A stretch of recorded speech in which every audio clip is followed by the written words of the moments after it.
Class 10 की exercise 1.1 का जो क्वेश्चन नंबर 4 है, इसमें हमसे कहा जा रहा है कि 306 तथा 657 का HCF 9 हो तो इनका LCM ज्ञात करें।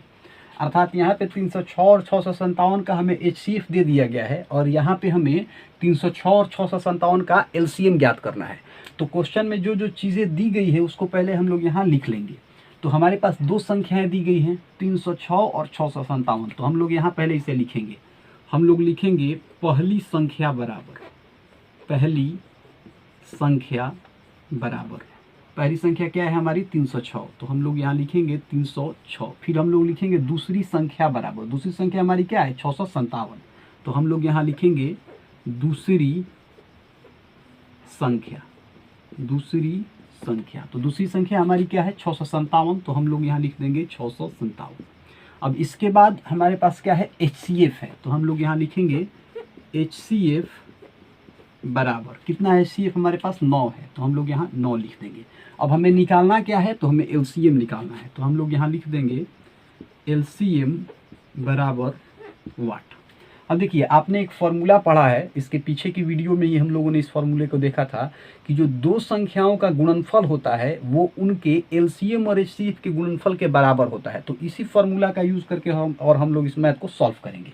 अब इसके बाद हम लोग यहाँ लिखेंगे हम जानते हैं कि, हम जानते हैं कि दो संख्याओं का गुणनफल, दो संख्याओं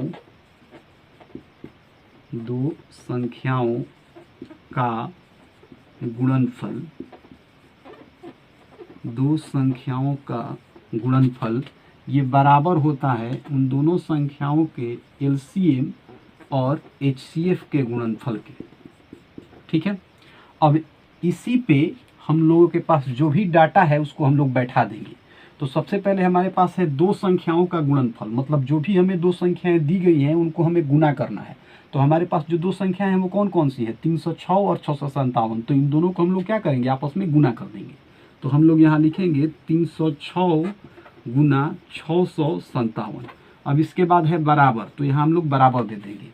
फिर इसके बाद है LCM गुना HCF, तो LCM तो हमको पता नहीं है, LCM ही निकालना है, तो LCM को हम लोग यहाँ जो कहते हैं लिख देंगे गुना HCF। HCF हमारे पास कितना है 9 है।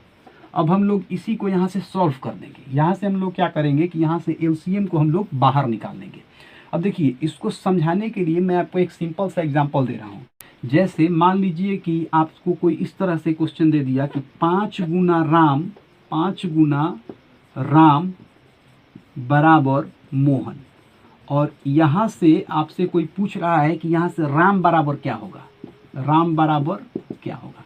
तो देखिए राम के साथ जो चीज़ यहाँ जुड़ा है वो नीचे चला जाएगा। कहाँ चला जाएगा, नीचे चला जाएगा, और बराबर के उस तरफ जो है वो कहाँ रहेगा, ऊपर रहेगा। तो इसका मतलब कि यहाँ से राम बराबर हो जाएगा मोहन बटा 5। इसी तरह से मान लेते हैं कि आपसे कोई ऐसे कह दिया कि राम गुना मोहन, राम गुना मोहन बराबर सोहन गुना 7, और यहाँ से आपसे कोई ये पूछे कि यहाँ से सोहन का आप वैल्यू निकालिए, यहाँ से किसका वैल्यू निकालिए आप, सोहन का वैल्यू निकालिए। तो ध्यान से समझिए, हम लोग यहाँ लिखेंगे सोहन बराबर, देखिए जिसका वैल्यू निकालना होता है उसके साथ जो भी चीज़ सटा होता है ना वो नीचे चला जाता है। तो सोहन के साथ क्या सटा हुआ है, 7 सटा हुआ है, तो 7 यहाँ पे कहाँ चला जाएगा, नीचे चला जाएगा, और जितना भी हमारे पास जो चीज़ बचा है वो कहाँ रहेगा, ऊपर रहेगा। तो राम गुना मोहन कहाँ रहेगा, ऊपर रहेगा। तो यहाँ हम लोग लिखेंगे राम गुना मोहन, मतलब सोहन बराबर हो जाएगा राम गुना मोहन बटा 7। तो आपको ये चीज़ अच्छे से समझ में आ गया। अब इसी की सहायता से हम लोग यहाँ से LCM का वैल्यू निकालेंगे। तो मैं इसे यहाँ मिटा दे रहा हूँ। अब यहाँ से हम लोग LCM आसानी से निकाल देंगे। मैंने आपको इसे थोड़ा सा सिंपल बनाने के लिए समझाया है, नहीं तो आप लोग ये चीज़ जानते होंगे। देखिए अब हम लोग यहाँ से LCM को बाहर निकालेंगे। हम लोग ये देखेंगे कि LCM बराबर क्या होगा। तो हम लोग यहाँ लिखेंगे LCM बराबर, अब देखिए मैंने बताया था कि जिस चीज़ को भी हमें बाहर निकालना होता है उस चीज़ से जो सटा होता है वो नीचे चला जाता है। तो LCM के साथ क्या सटा हुआ है, 9 सटा हुआ है, तो 9 कहाँ चला जाएगा, नीचे चला जाएगा।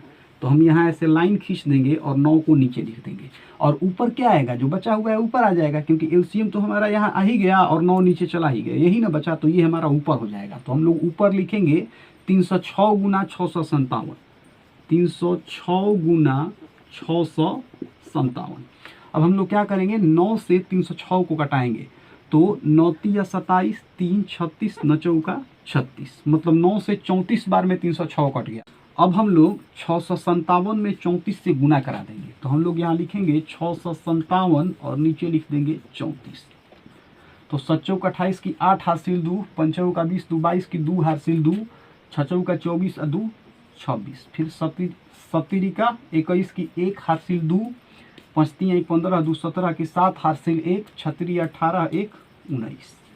यहाँ हमें मिल जाएगा 8 ज्यों का त्यों 2 1 3, 6 7 13 की 3 हासिल 1, 2 9 11 है खरसिलिया 12 की 2 हासिल 1 और 1 1 2, मतलब हमें मिला 22,338।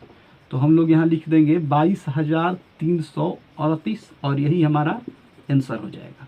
मतलब यहाँ पे जो हमारा एलसीएम होगा वो होगा 22,338।